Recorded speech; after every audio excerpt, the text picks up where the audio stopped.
To survivors of a plane crash, what was it like?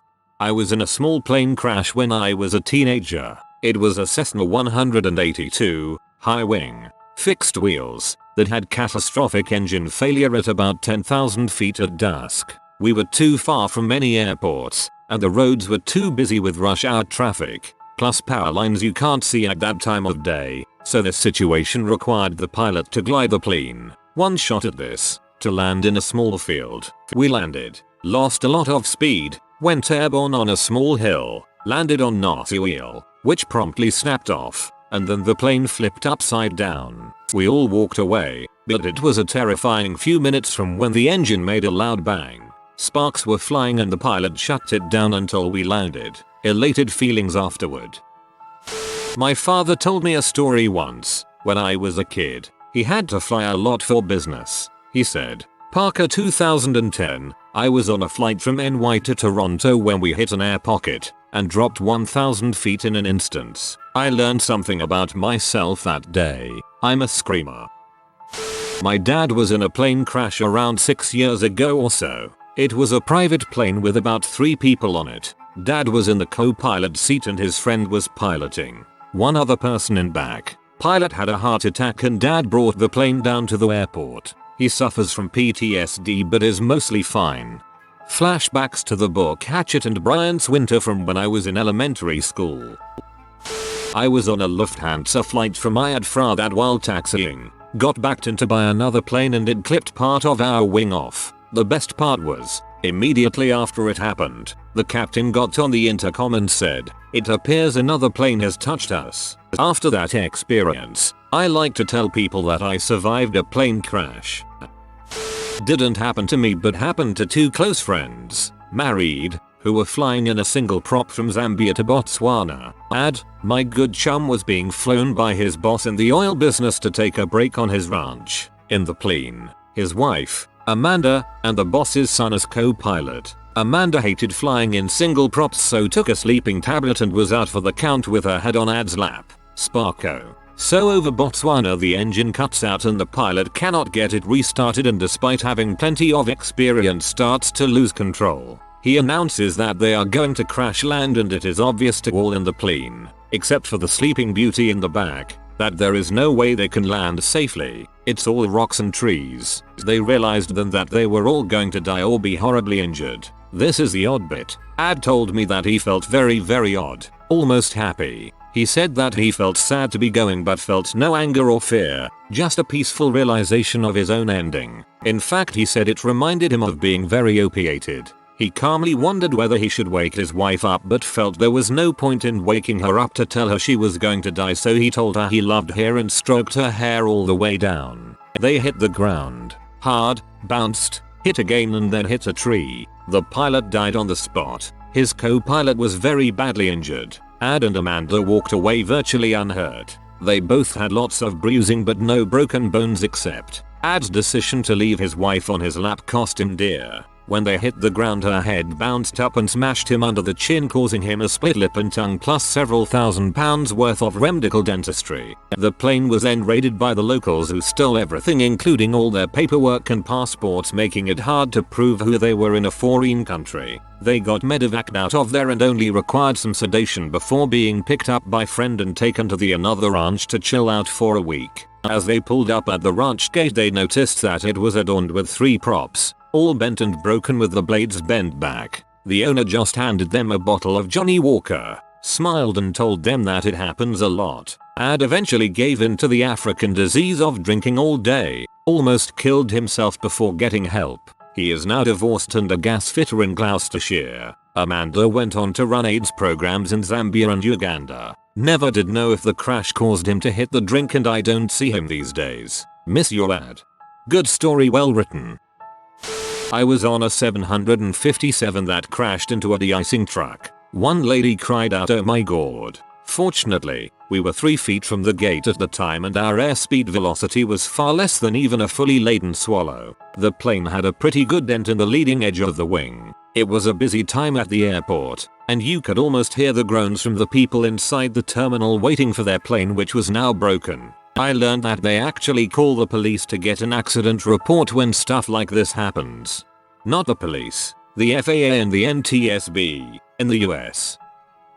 A customer of mine had a ticket for United Flight 93 on the 11th of September, 2001. The morning of the flight he checked out of the World Trade Center Marriott, which itself would be badly damaged that day, and decided to miss the flight and instead take a train to Philadelphia to see some relatives he hadn't seen in many years. I bet that guy felt like the luckiest man in the world that day. I didn't actually crash, but I did have a mishap. A few years ago I was learning to fly glider planes. To summarize quickly, a glider plane is a motorless plane that gets towed into the air with a winch. While you're being towed, the plane is pointing 45 degrees up and you disconnect the cable when you're over the winch. Once you disconnect, you pitch the nose of the plane forward so the plane is level instead of pointing up. Pointing the nose up loses speed, and once your speed falls below a certain level, the plane stalls and falls instead of glides. Anyway, I was going up with my instructor in the seat behind me. Business as usual. I disconnect the cable and instead of a clean disconnect there's a bang so loud that I thought I must have ripped a hole in the glider. I'm frantically looking around, and in doing so I forget to aim the nose of the plane downwards. So the plane is still nose up, losing speed fast while I'm distracted, until it slows down below stall speed and the plane stalls. Now it's just falling almost backwards since we're pointing up. We're weightless. In free fall, the plane starts to tumble. Blue sky, green earth, blue sky, green earth. It's picking up speed fast as we're falling and alarms start bleeping. Dials and meters start spinning circles. The wings start groaning. And here's where I really frick up. I remember, if you're going too fast, pull the stick back to bring the nose up and slow down. Which is true, except in this case I'm not flying too fast. I'm falling too fast. I pull the stick back, bring the nose up and lose speed again, bringing me into another stall and sending the plane tumbling again. This repeats twice until I hear my instructor behind me in a complete deadpan voice: "Ground's getting close. Got a plan?" And at this point I just feel like a scared animal. My mind is blank. The only thing that I could think of just made it worse, and I reply equally deadpan: "I'm terribly sorry, but I haven't got a clue what I'm doing at the moment." Instructor nods, takes the stick, just pushes it straight forward. The plane makes a nauseating dive, bringing the nose around. We pick up speed again. And speed is the key here really. The glider just needs a minimum speed so it can glide instead of fall. As soon as my instructor has the plane right side up and going fast enough, the whole thing just levels out and we're gliding smooth as silk. That day I learned that the urge to stagger out of a plane, fall to your knees and hug the ground is not a movie trope. You will do that under the right circumstances. I stumbled upon a 5-minute video someone on board a small plane shot while takeoff some time back. There were 4 or 5 people on board and the dude with the camera was sitting in front. The plane did not generate enough lift and crashed into some trees after 2 minutes. I'm looking for it right now. I know I have it bookmarked somewhere. There was utter silence in the last minute prior to the crash. Everyone survived with minor injuries and probably a bad case of holla shit I almost died, and the camera was quickly recovered after the crash so you can see the aftermath. Pretty interesting. I once read an article that mentioned recordings on recovered black boxes from crashes where there were no survivors. It said that it's usually like that last minute. People don't scream and pray like in the movies. It's very quiet. Occasionally someone says, very calmly, "Dang."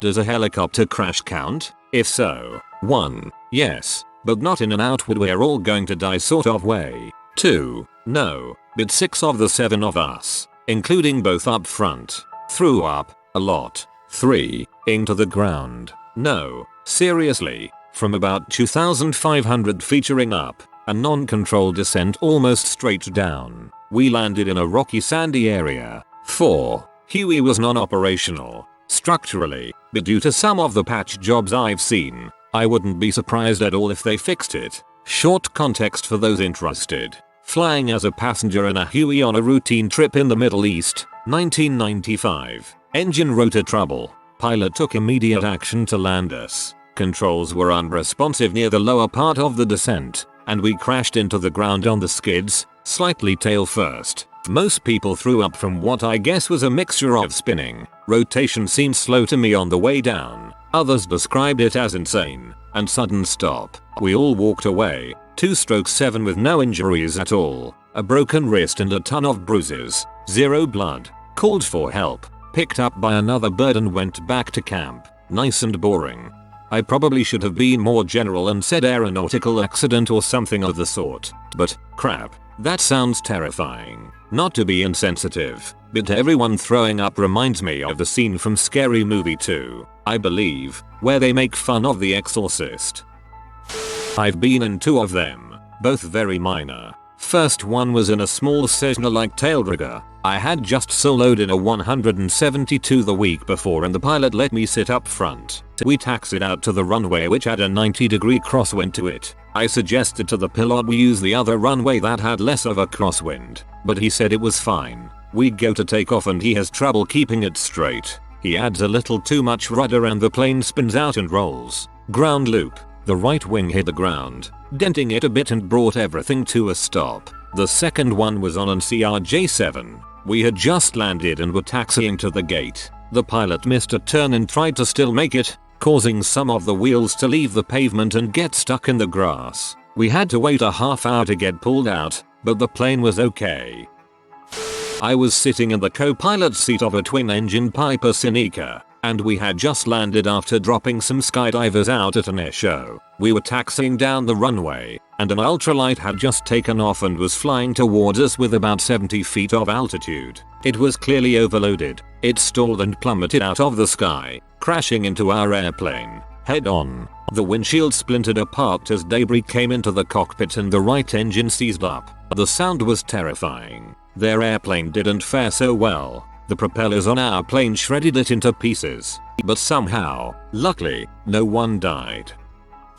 The 31st of May 1973, Indian Airlines Boeing 737. 17 survivors out of 65 people on board. I was the only survivor in the rear section of the plane. We were on final approach about 6 miles short of the runway late at night. Suddenly the pilot jerks the nose of the plane up, just as the butt end of the 737 slams into a rock quarry. People start screaming. I get thrown into the seat in front of me. For some reason I had unfastened my seatbelt 30-45 seconds before the crash, which saved my life. This broke my pelvis. Then I got thrown across the cabin, instinctively putting out my right arm as I got slammed into the right bulkhead, which broke my right arm. During this time the plane is breaking up down the middle. Next thing I know, I'm looking up at the stars with one leg trapped in wreckage. After that, and long story short, it's a race to keep from going into shock from the pain and passing out.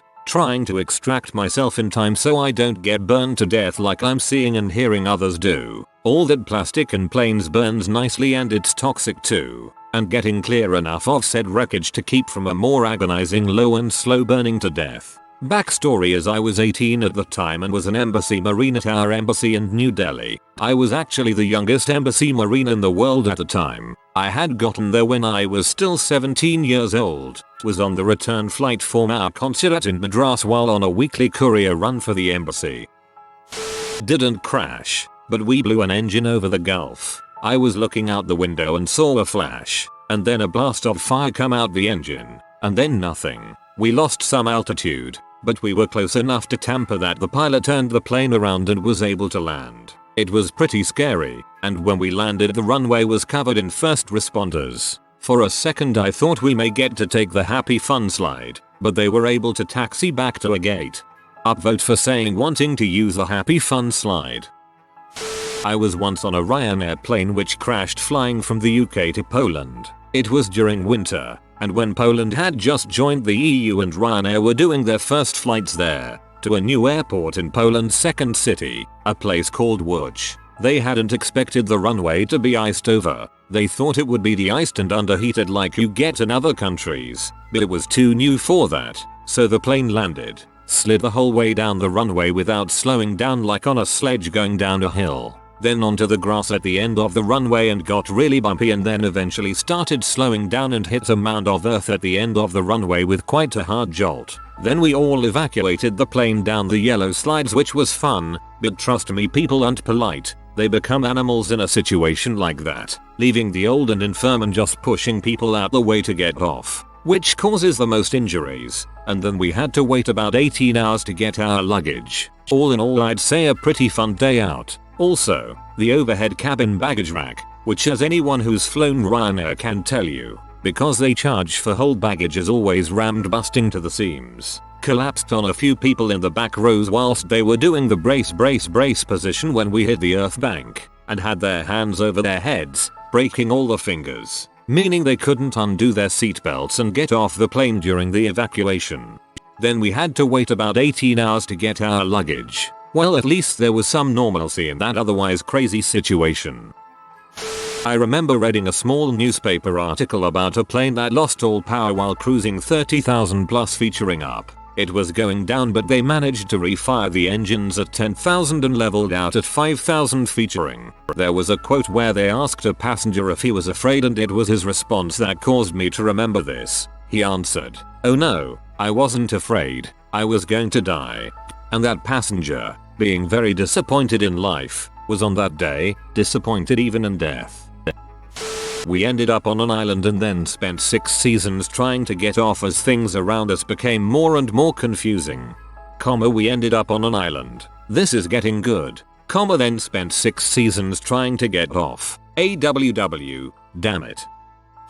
We crashed on the coast of an island. As far as I know, everyone had survived. The plane was absolutely destroyed, but we managed to get out and receive help. I remember being scared but not incredibly terrified because everyone around me was a professional of some kind. That is, doctors, army men, etc. It was a surreal experience. Felt like it was from a movie. I don't think I'll do an AMA because I was young and I don't remember a ton of details, just the ones I listed above.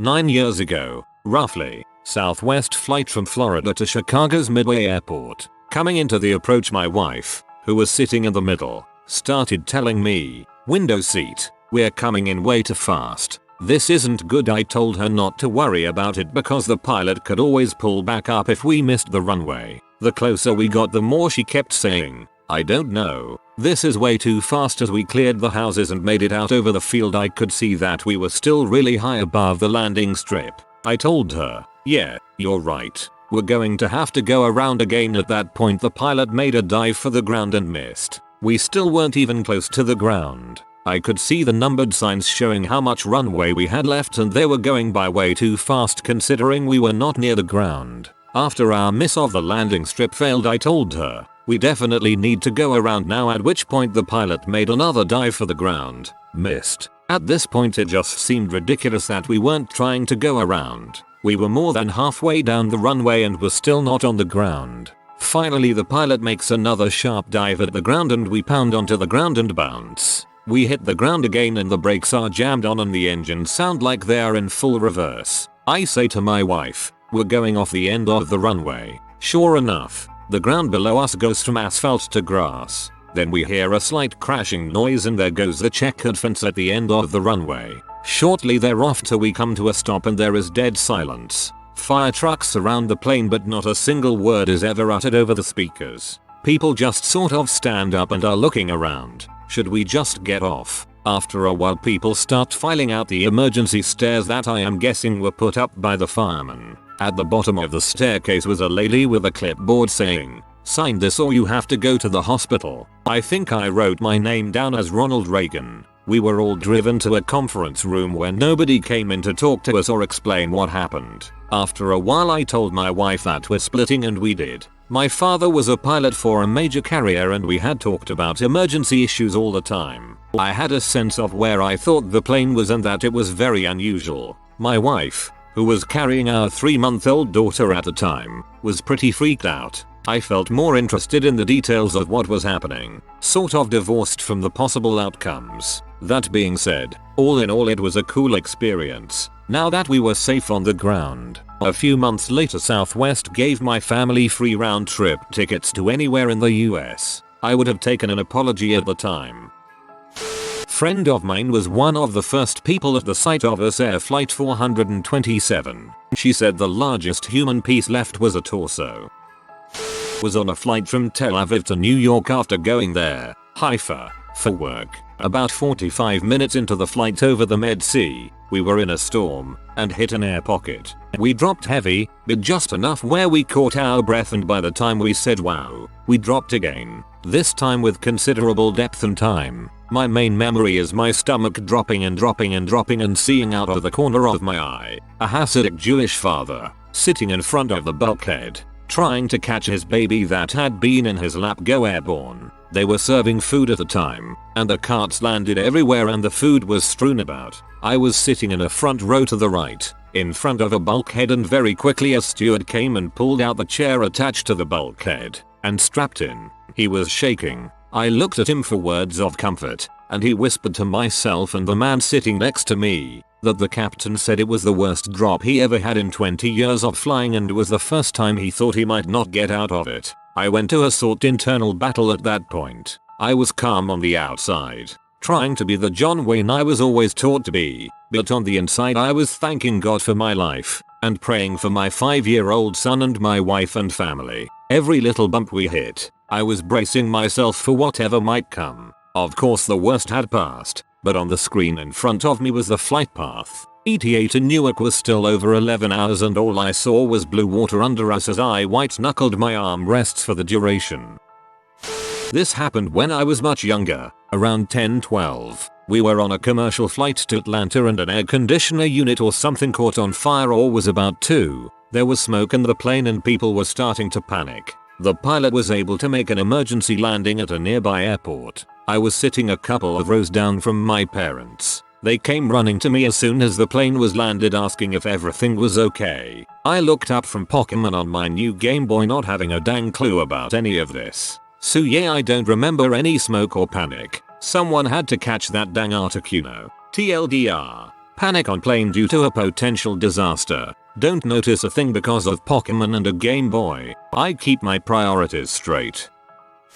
Well, I don't know if this is what you're looking for since it's a helicopter, but here it goes. I was riding in a CH-46 in the Philippines during a military exercise. I'm a US Marine. We had to be inserted into our observation post every morning since the road was washed out from a landslide and we had way too much gear to hike up. The top of the hill was about a mile straight up. Well, this was like day 4 and I remember sitting next to a window and watching the ground. Now I have been in hundreds of helicopters and planes at this point, so flying really didn't bother me. I saw the landing zone and the helo started making its approach, but we weren't slowing down. People at the bottom of the hill said we dropped from 30 feet in the air and hit the side of the LZ and almost went off the side of the hill. When we impacted, I remember getting jerked around a lot and just thinking it'll be okay.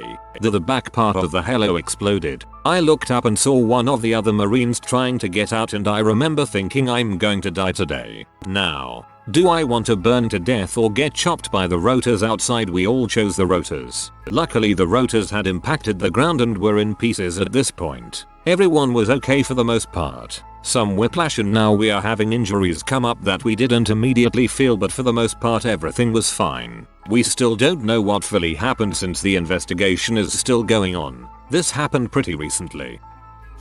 I was flying from Miami to Trinidad en route to Suriname with a group of college students for a 3-week J-term when we began to realize that there was a problem with the plane. It was dark outside and we had been circling the Trinidadian airport for about 1.5 hours at low altitude. At this point the captain came on the intercom and said to us we cannot communicate with the plane's landing gear, so we are going to fly low to the command tower so they can verify if we have our gear down. So at this point everyone starts to get really anxious. People are praying. Ladies are screaming. The air just gets really tense. One of the flight attendants comes to my aisle seat and lifts up a small 4 inches panel and using a tiny pen light to look out into the open air below the plane. Looking out of my seat I can see all the several thousand feet straight to the ground and I begin to realize how fricked we are. These people don't even have real flashlights. My friend who is sitting next to me starts to get real anxious. He's shifting around, wringing his hand, chewing his fingernails. It's just not going good for him. I ask him, do you want to be buried or cremated? Because at this rate it looks like we're getting cremated. Just as I say this the intercom comes on and we hear all flight attendants return to their seats. All passengers assume the brace position. Brace, brace, brace, this flight attendant is screaming. I know things aren't going well because she's getting hysterical. We slowly start getting closer and closer to the runway and everyone is praying now or crying or both. We finally tough down and we actually bounce. I'm so happy the tires are out. We're going to live. Next thing I know, acrid black smoke starts pouring into the cabin from the front of the plane. Everyone stops celebrating and gets real quiet. We all take off our seatbelts and rush for the exit of the plane as fast as we can. When we exit, they are spraying the plane with water and we are all evacuated to the terminal. The worst part was probably taking the small 12-seater flights that were part of our itinerary in Suriname. Everyone was freaked out by this experience and didn't want to fly. TLDR. No landing gear in Trinidad. This was written by my friend who does not have a Reddit account but wanted to share his story. I was in a crash in a Ronca champ. We went up for a leisurely flight and I was the passenger in the 2-person plane. My neighbor has a personal runway and had a fly-in party and I chose the wrong person to go up for a flight with. We flew over my house and I enjoyed it so much I was already thinking of jetting my pilot's licenses. We flew back over to the runway down the street when the young PLA asked if I get motion sickness, to which I answered no. That was a mistake. From there we proceeded to do a maneuver called a wing over, in which the plane climbs upward to a near stall then turns sideways, which creates a feeling of free fall and then pulls out. The near fatal mistake was made when the PLA went straight into a second wing over, which caused the plane to stall and go into a flat spin into the ground. I broke my humerus and the pilot got a bad concussion, but we both made it out okay. It was nothing short of traumatizing though, barreling towards the ground thinking you were going to die. All the experienced pilots that were in attendance said they had never seen anyone survive a crash like that and that we were beyond lucky. Needless to say, my flying career is over. This is a bit of a long shot, I think. Plane crashes are insanely rare, and even more rare in the kind of developed nations that most Redditors hail from. It's really unlikely that a plane crash survivor would browse Reddit and see this story. Car crash survivors, on the other hand, should be easy to find. Those things crash left, right and center. In fact, I'm pretty sure there was something similar a few months ago. Maybe it was an AMA request, and no plane crash survivors emerged at the time. This is quite true. But I figured that car accidents are so common that asking what the experience was like would be an even more common question than this might be. I was on a Cessna headed for Canada, and the pilot had a heart attack. I ended up having to crash land the plane into a lake. The plane was completely destroyed. I had to stay down there the whole summer until a fur buyer rescued me. The question was asked before. The only good answer was from someone surviving an accident of a 4-man propeller machine. Nothing exciting. Reddit should travel more. The problem is that most people in the interesting crashes cannot Reddit about it anymore. Modern airplanes are amazing machines. Even if both engines on a 2-engine plane die, they'd still be able to glide down and land safely over quite a long distance. Hole on the wing is kind of different, but glad to see that A380 made it out fine. That airplane holds over 500 passengers. So many people are still afraid of flying though. If you are new to the channel, you can subscribe. I publish new videos every day. Until then, check another video.